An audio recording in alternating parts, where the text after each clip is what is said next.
Hello दोस्तों, आपका क्रांति कोचिंग में बहुत बहुत स्वागत है।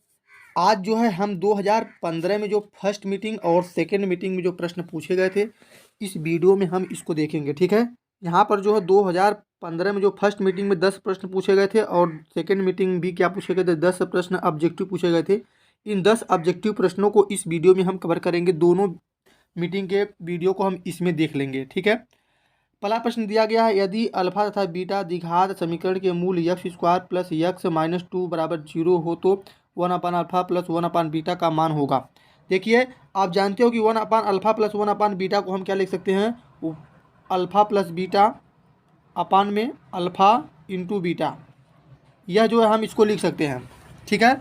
अब देखो यहाँ पे जो है इसको हम one upon alpha plus one upon beta को हम इस फॉर्म में लिख सकते हैं, लेकिन अब जो हम यहाँ पे क्या करेंगे, यहाँ पर जो होता है आपका one upon alpha plus beta यानी कि शून्यांकों का योगफल बराबर क्या होता है, माइनस यक्स का गुणांक अपान यक्स स्क्वायर का गुणांक होता है। तो यहाँ पर जो दिया गया है आपका यक्स का गुणांक कितना दिया गया है, यक्स का गुणांक आपका एक दिया गया है और यक्स स्क्वायर का गुणांक कितना दिया गया है, एक दिया गया है। तो आपका जो आंसर होगा आपका ऊपर जो है माइनस हो जाएगा और अल्फा इंटू बीटा यानी कि यहाँ पर जो दिया गया है माइनस वन दिया गया है, तो आपका यहाँ पे क्या हो जाएगा, माइनस टू हो जाएगा।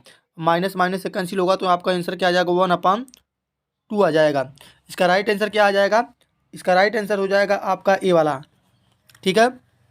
दूसरा प्रश्न दिया गया, यदि बहुपद पी एक्स बराबर x square minus two x plus five के शून्यक अल्फा बीटा हो तो अल्फा इंटू बीटा का मान क्या होगा, यानी कि शून्यांकों का गुणनफल क्या होगा। शून्यांकों का गुणनफल आप जानते हो कि अचर पद अपान एक्स स्क्वायर का गुणांक होता है।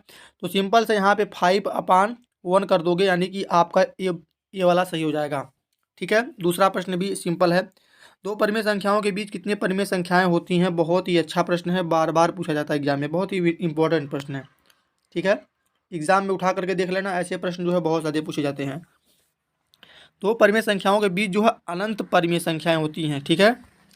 किसी बारंबारता का बहुलक होता है, किसी बारंबारता का जो बहुलक होता है वह क्या होता है, अधिकतम बारंबारता मान, यानी कि बारंबारता जो बहुलक होता है अधिकतम बार जो मान आता है उसी को हम देखते हैं उसमें। ठीक है। अधिकतम बारंबारता मान, यदि समांतर चतुर्भुज की सभी भुजाएं एक वृत्त को स्पर्श करें तो वह समांतर चतुर्भुज होगा। किसी समांतर चतुर्भुज की सभी भुजाएं एक वृत्त को स्पर्श करें तो वह समांतर चतुर्भुज कैसा होगा, आपको जो है इसमें बताना है। समचतुर्भुज, कैसा, समचतुर्भुज होगा। ठीक है। अगला देखेंगे, बिंदु दो तीन की दूरी मूल बिंदु से होगी। जानते हो कि जब मूल बिंदु से देखते हैं तो यक्स का स्क्वायर प्लस वाई का स्क्वायर कर देते हैं भाई साहब। ठीक है। यक्स का स्क्वायर प्लस वाई का स्क्वायर करते हैं तो यहाँ पर दो और तीन का स्क्वायर करेंगे तो दो दूना चार हो जाएगा और यहाँ पे तीन का नौ हो जाएगा, नौ चार 13 हो जाएगा, कड़ी में 13। ठीक है। कड़ी में 13 कहाँ पे मिल रहा है मेरे को, सी वाला ऑप्शन। सी वाला ऑप्शन क्या हो जाएगा आपका, राइट हो जाएगा। अब दिया गया एक अर्धगोले का आयतन 19,404 सेंटीमीटर क्यूब है तो अर्धगोले का कुल कुल पृष्ठ कितना होगा। यानी कि यहाँ पर जो है अर्धगोले का आयतन कितना दिया गया है, 19,404 दिया गया है, तो अर्धगोले का कुल कुल पृष्ठीय क्षेत्रफल कितना होगा। अर्धगोले का जो होता है आपका कुल पृष्ठीय क्षेत्रफल आपका कितना हो जाएगा, इसमें आपको ये बताना है। तो इसमें जो है 4,158 हो जाएगा इसका आंसर। आपको मैं इसमें सॉल्व नहीं कर पाऊँगा, सॉल्व करने का मतलब है कि इसमें पूरा जो है मैं लिख नहीं पा रहा हूँ, लिख रहा हूँ तो पूरा जो है भरा जाएगा ये। ठीक है। आपको इसका जो है फार्मूला यहाँ पे रखोगे, इसमें जो है आप इसके वृत्त का पृष्ठ का क्षेत्रफल आसानी से आप ज्ञात कर पाओगे। इसमें इस वीडियो में शायद यही वाला प्रश्न जो है मैं सॉल्व न कर पाऊँ। सॉल्व है इसलिए नहीं कर पा रहे हैं क्योंकि जो लिखने में थोड़ा प्रॉब्लम हो रहा है। कुछ समय बाद जो है हम लिख भी लेंगे, एक सिस्टम बना रहे हैं। ठीक है। और इसके लिए हम क्षमा चाहेंगे आपसे। आठवां प्रश्न जो दिया गया, निश्चित घटना की प्रायिकता होती है, निश्चित घटना की प्रायिकता होती है, इसमें जो है आपका राइट आंसर क्या हो जाएगा, निश्चित घटना की प्रायिकता एक होती है। ठीक है। One plus ten square theta का मान होता है। आपको बता दें कि त्रिकोणमिति से बहुत ज़्यादा प्रश्न पूछे जाते हैं। अगर आप फार्मूला अगर लर्न किए हो, फार्मूला अगर लर्न किए हो तो उसी से आप कम से कम 5 से 6 नंबर कर जाओगे। One plus ten square theta बराबर क्या होता है, सेक स्क्वायर थीटा। ठीक है। ये वाला ऑप्शन सही हो जाएगा। One plus ten square theta बराबर सेक स्क्वायर थीटा होता है, आपका राइट आंसर हो गया। एक बट्टे कड़ी में तीन किसका मान है, एक बट्टे कड़ी में तीन जो होता है किसका मान होता है, यह भी देख लो। यह त्रिकोणमिति से है। मैंने बोला कि अगर आपको बस पीरियोडिक टेबल और फार्मूले अगर लन है तो आप जो है इसको आसानी से कर पाओगे।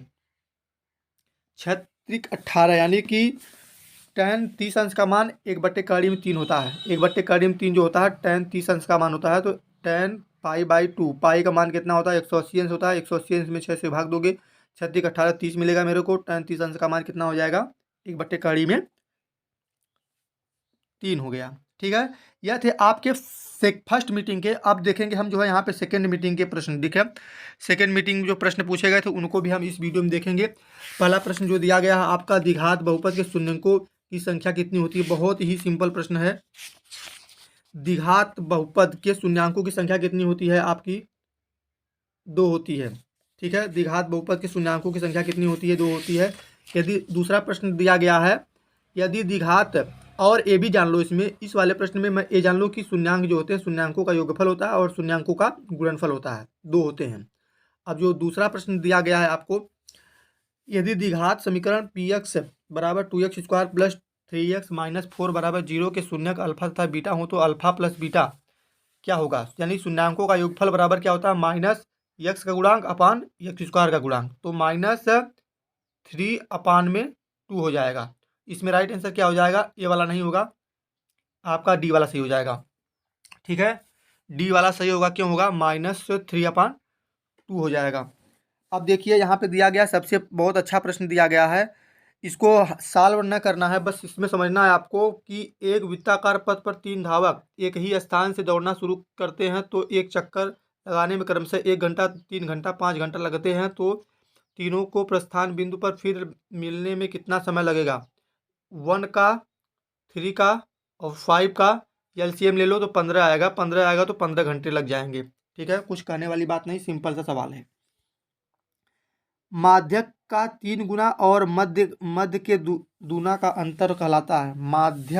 माध्यक के 3 गुना और मध्य के 2 गुना का अंतर क्या कहलाता है, इसमें आपको ये बताना है, बहुलक कहलाता है। ठीक है, अब दिया गया है आपको 2 समरूप त्रिभुज की भुजाएं 4:9 है, 9 के अनुपात में है। तो इन त्रिभुजों के क्षेत्रफल का अनुपात कितना होगा। यानी कि त्रिभुज की जो भुजाएं दी गई हैं 4 और 9 दी गई हैं, तो इनका क्षेत्रफल क्या होता है, त्रिभुज का क्षेत्रफल कितना होता है, उसी के हिसाब से जो है यहाँ पे आपको करना है। इसको त्रिभुज के क्षेत्रफल जब निकालोगे तो यहाँ पर जो है आपको क्या मिल जाएगा, इसका स्क्वायर करोगे 4 चौका 16 हो जाएगा, 9 81 हो जाएगा। यानी कि आपका जो है 5वां प्रश्न में जो आ जाएगा, सॉरी हाँ, जो है सी वाला ऑप्शन सही हो जाएगा। ठीक है, अगला प्रश्न देखते हैं। कार्तीय तल में स्थित किसी बिंदु 4, 5 के कोटि का मान कितना होगा। जानते हो कि कोटि क्या होता है और भुज क्या होता है। जो होती है 6 आपका जो यक्स होता है वो आपका भुज कहलाता है और वाई क्या कहलाता है, आपका कोटि कहलाता है। तो इसमें कोटि का मान क्या होगा, कोटि का मान आपका 4 हो जाएगा। 6 4 में कोटि का मान क्या होगा, 6 4 में कोटि का मान जो होगा आपका 4 कहलाएगा। 4 आपका कोटि कहलाएगा। ठीक है, अर्धवृत्त का कोण होता है, अर्धवृत्त का कोण कितना होता है आपको ये बताना है। अर्धवृत्त का कोण जो होता है आपका 90 अंश होता है। ठीक है, 8वां प्रश्न दिया गया, किसी घटना की प्रायिकता नहीं होती है। किसी घटना की प्रायिकता वो नेगेटिव नहीं हो सकती है। ठीक है, उसमें कुछ आंसर आना चाहिए, नेगेटिव में नहीं रहेगा, -7 होगा इसका आंसर। यहाँ पे दिया गया यदि a + b बराबर 90 अंश तो काश a बराबर होगा। यानी कि देख लो कि यहाँ पर जो दिया गया है a + b दिया गया है मेरे को, तो आप जो है a बराबर क्या लिख सकते हो, a बराबर लिख सकते हो 90 माइनस b लिख सकते हो। ठीक है, 90 - b लिखोगे तो ए की जगह जो है काश ए दिया गया है, ए की जगह हम जो 90 - b रखेंगे। तो आप जान लो कि अगर यहाँ काश ए की जगह जो है हम 90 - b रखेंगे तो काश 90 - b हो जाएगा। काश 90 - b बराबर क्या होता है, साइन b होता है। ठीक है, जैसे काश 90 अंश माइनस थीटा बराबर क्या होता है, काश 90 अंश माइनस थीटा बराबर साइन थीटा होता है। तो यहाँ पर जो है आपका राइट आंसर क्या हो जाएगा,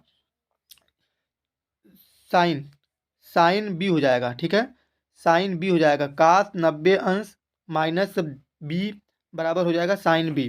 ठीक है, यदि यहाँ पर दिया गया है 10वां प्रश्न दिया गया, यदि 3 थीटा बराबर 90 तो काश थीटा का मान बताइए। यानी कि अगर हमको यहाँ पे थीटा का मान अगर निकालना है तो यहाँ पर थीटा बराबर क्या करेंगे, थीटा बराबर 90 90/3 कर देंगे। 3 3 से यहाँ पे कैंसिल करेंगे तो यहाँ पे 3 त्रिका 9, यानी कि सॉरी 3 त्रिका 9 30 बचेगा मेरे को, ठीक है 30 बचेगा। यहाँ से जो है थीटा में जो है हम 30 में भाग देंगे, सॉरी थीटा बराबर 90-3 करेंगे तो 3 त्रिका 9 हो गया, यानी कि थीटा का मान 30 आ गया। थीटा का मान 30 आ गया तो यहाँ पे कास थीटा का मान क्या रखेंगे, कास थीटा, कास थीटा यानी कास थीटा का मान जो है 30 है तो 30 रखेंगे। तो कास 30 अंश बराबर क्या होता है, 1/2 होता है। तो आपका कितना हो जाएगा राइट आंसर, कास सॉरी कास 30 अंश, साइन 30 अंश का मान 1/2 होता है। यहाँ पर जो होगा उसका उल्टा होगा, करीब 3/2, ठीक है। आपका कास थीटा का मान आ जाएगा करीब 3/2, ठीक है। कास 30 अंश का मान जो होता है करीब 3/2 होता है, तो बी वाला ऑप्शन सही हो जाएगा। यह थे आपके फर्स्ट और सेकेंड मीटिंग के 2015 के पूछे गए प्रश्नों का हल।